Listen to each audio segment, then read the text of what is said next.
Dear students, today we will start our discussion on one of the important topic, that is custom as a source of international law. We already studied in our jurisprudence and also in other subjects different kinds of sources which we have as far as laws are concerned. Take for example, in your family law you studied the sources which includes both customs as well as the legislation. Similarly, in jurisprudence, theoretically we studied important sources of law which includes legislations, customs, like this. So similarly, on similar lines, we also have to discuss the sources of international law in the context of the way in which international relationship or the relationship among the states are being regulated, and where is the source from where the rules can be deduced or the rules can be found which can be applied in settling disputes involving the two or more nations. So in this backdrop, in today we will start the discussion on custom as a source of international law. So proceeding further, so the plan is to have almost 5 lectures on this topic. In the first lecture, we will be looking into introduction to the sources of international law. As such, we'll be having a general outline or general overview as to what are considered as the key sources of international law. That is what will be done in the first lecture. In the second lecture, we will be specifically dealing with custom as a source of international law. How far custom has established itself as a source of international law, and what are the requirements for saying that yes, there is a customary rules which can be treated or which is considered as a rule of international law, that will be studied. Third lecture, which gives us again in more elaboration to what we studied in the lecture 2, we specifically deal with tests of transformation of practices and usages into customary rules of international law. In other words, in this lecture we'll be studying what kind of practices, what kind of usages of the nations are transformed, or they took the shape, or they became rules of international law by treating them as international customs. So that is what we'll be studying in lecture 3. Two important tests are there which we'll be studying in greater details. And as a further emphasis, or as a uh, what we say can be considered as the further application of these principles, what we study in lecture 3, in the actual settlement of disputes by the judicial bodies at the international level, are going to be studied through two important cases. They are Packard Havana case and Lotus case. In the lecture 4, we will be studying how the theoretical aspects which we studied, or which we will be understanding in lecture 2 and 3, are being applied in those two important judgments. Fifth and the last lecture series on this uh, custom as a source of international law, we will be trying to understand the crystallization of customary international law through multilateral lawmaking conventions. On the one hand, international conventions are considered as the first and the most important source of international law, but even those international conventions, lawmaking conventions, they may also lead to, or they themselves can lead to recognition or evolution of international customs. Even that is something which can happen, and we will be studying even that process of crystallization of customary international law through multilateral or multilateral lawmaking conventions. Here also we will be studying few important cases to understand how this crystallization happens, how those international conventions will give rise to, or they lead to shaping of new international customary rules. This is the plan for this topic, customs as a source of international law. We will be starting with lecture 1, that is introduction to the sources of international law. So as far as international law is concerned, until recent times, maybe from till last 100 years, if at all someone says that what is the source of international law, most of them they say that the almost everything everything in international law can be traced to some international customs or customary principles. Until recently, international customs were considered as the only source or the one of the major source of international law. Most of the principles, how they became law, because they were treated as international customs, therefore they were considered as law. This was the position until very recently, almost till the last century. That was the situation, and they evolved. These international customs, or what we say international rules, customary rules, have evolved after a long historical process. It's not something which is going to happen in 1 or 2 days. It's a long historical process culminating in the recognition by international community. For a very long period of time, so many nations have been following few practices or follows. There have been some common usages which are observed by almost all the states for a very long period of time. They gradually, what they get, those practices, those usages, they get the recognition by the international community, as if those usages are practices are not just casual practices, but they are laws. Actually, they are rules which are binding on them. This is how the international customary rules have evolved. So, but what happened recently is there has been a drastic decrease, or what we can say, there has been a drastic uh, reduction in the number of new customary international laws being evolved in the last 100 years. So there has been a drastic decrease in the customary international law since last 100 years. This is mainly due to emergence of international conventions, or multilateral agreements or treaties, as the most important source of international law. Till this treaties acquired this pioneer position, or the leading position, custom continued for centuries as a sole and the most important source of public international law. But there has been a decrease in this regard, but international law still has a significant role to play, as a play a very significant and a dynamic source for evolution or emergence of fresh rules of international law. Even though it's a scope, even though it's influence, even though the number of instances where customary rules have evolved as new principles of international law, we cannot say that we don't have new customary international rules. Even though treaties played a very important role, it doesn't mean that all of it altogether the custom has lost its relevance. No, it is not the case. Even today, we find many instances where international customs are still evolving as a fresh rules of international law.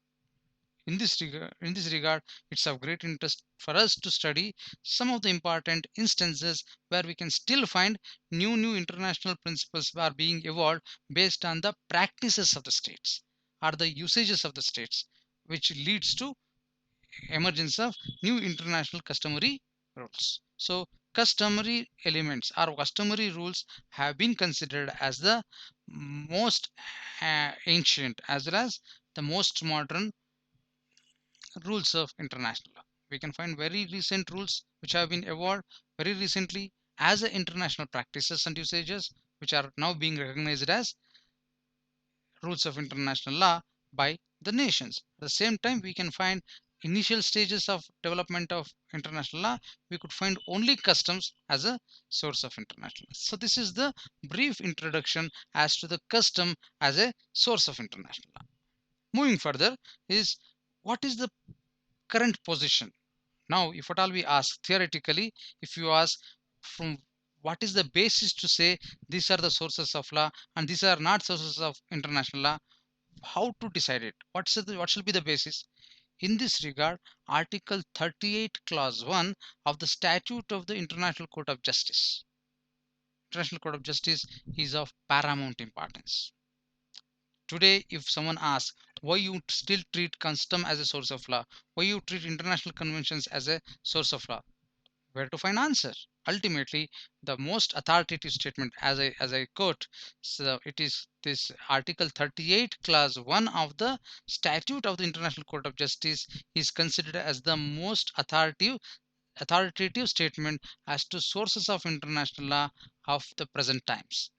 today, what shall be the basis to say or to treat something as a source of international law? You can refer to Article 38 of the ICJ statute.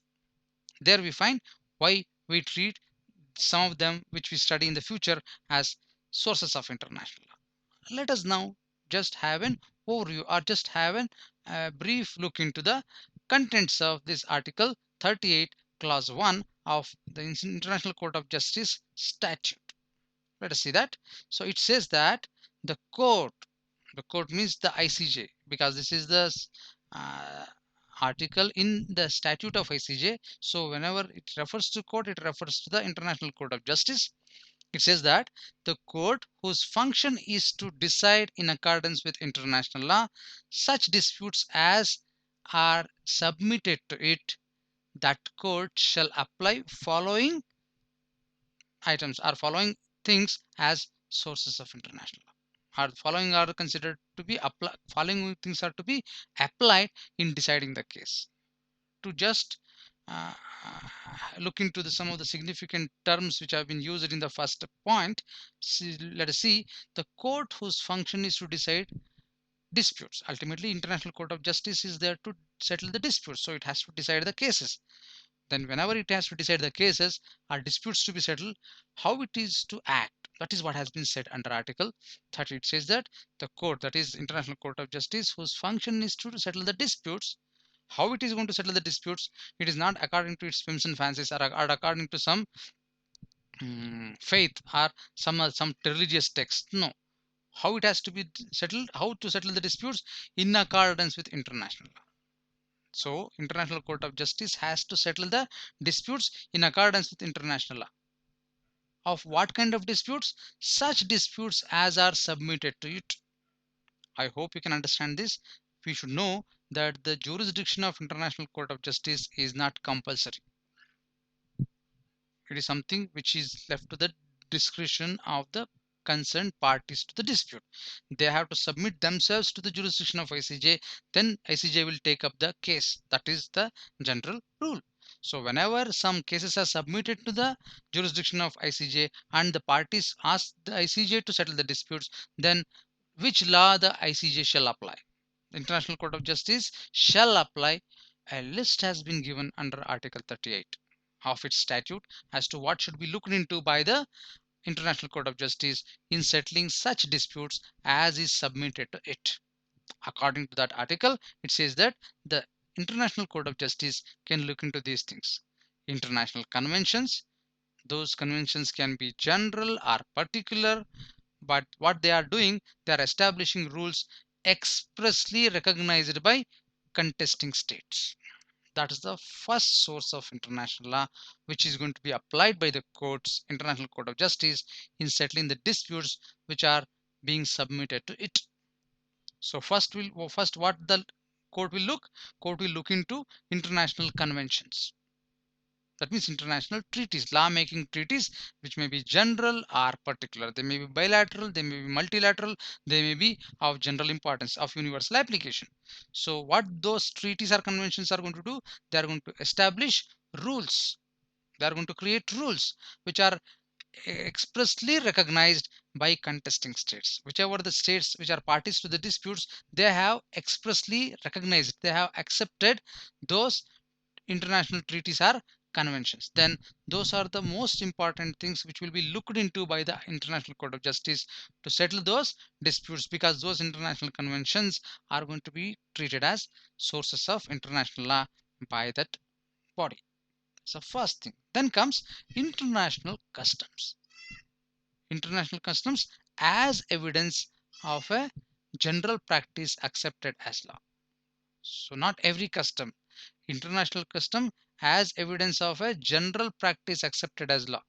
That is, so this is something which we are going to study in more details in the coming lectures. So what kind of international customs? As evidence of a general practice accepted as law. There should be some practice which has been accepted, practice or usage which has got general acceptance, or what we say general practice. It is not a particular practice of a particular nation in a particular instance. Such practices may not be considered as international customs. International customs, to find out what is something is an international custom, what is the evidence? As evidence of a general practice. So there should be a general practice accepted as law. So general practice is the way in which we conduct ourselves, and how we treat those practices. We treat them as laws. They are accepted as law. So even they are considered as sources of international international law, which can be applied by International Court of Justice in settling its disputes. Moving further, in general principles of law recognized by civilized nations. The general principles of law recognized by civilized nations are also considered as a source of international law. To what extent it is going to be a source of international law, we'll be studying after completing our discussion on custom as a source of international law and treaties as a source of international law. Even that general principles of law recognized by civilized nations, what it is, how it is going to work, what is the extent to which such a uh, principle is considered as a source of international law, we will be discussing in the coming lecture. Moving further, next important source according to section 38, article 38 is subject to the provisions of article 59, which says that the decisions of International Court of Justice is not a precedent, or it is not binding in the future in deciding future decisions. As we studied in our jurisprudence, precedent is a most important source of law, whereas International Court of Justice statute don't recognize the ICJ judgment itself as a precedent in the future cases. It is not binding on ICJ, but Article 38 says that even though it is not binding, that is what has been said there, subject to the provisions of Article 59. Article 59 says that the ICJ's judgments are not binding in the future cases, but it can be used. Judicial decisions, judicial decisions of ICJ, and not only that, the teachings of the most highly qualified publicists of the various nations as subsidiary means of determination of rules of law. Even this is subsidiary means, even judgment of ICJ is not binding, but it can be considered as a source from which the ICJ can decide the case. And teachings of the most highly qualified publicists, the people who are well versed in the law, international affairs, current affairs, so they will be giving their views, they will be giving their thoughts or teachings. They may have their own uh, theories, so even they can be considered, or they can be looked into by the International Court of Justice in deciding the disputes which are submitted to its jurisdiction. So from these discussions, what we can deduce, or what we can uh, ascertain, is that we can categorize the sources of international law, modern international law, into five categories. Categories are kinds of sources of international law can be deduced from whatever has been stated under Article 38 of ICJ statute. Let us look into those categories. Material sources of international law, they can be grouped under this head: customs, because it is the oldest as well as the most modern source of international law, custom. Then treaties, international conventions are considered as a sources of international law. Then comes decisions of judicial and arbitral tribunals. To what extent they are international sources of international law, again we will be looking into in the future lectures. Then comes juristic works, the works of philosophers. Law philosophers are the people who are well versed in the and international relations or international law. Even their views or their works can also be a source of international law. Then decisions or determinations of organs of international institutions, including ICJ for that matter.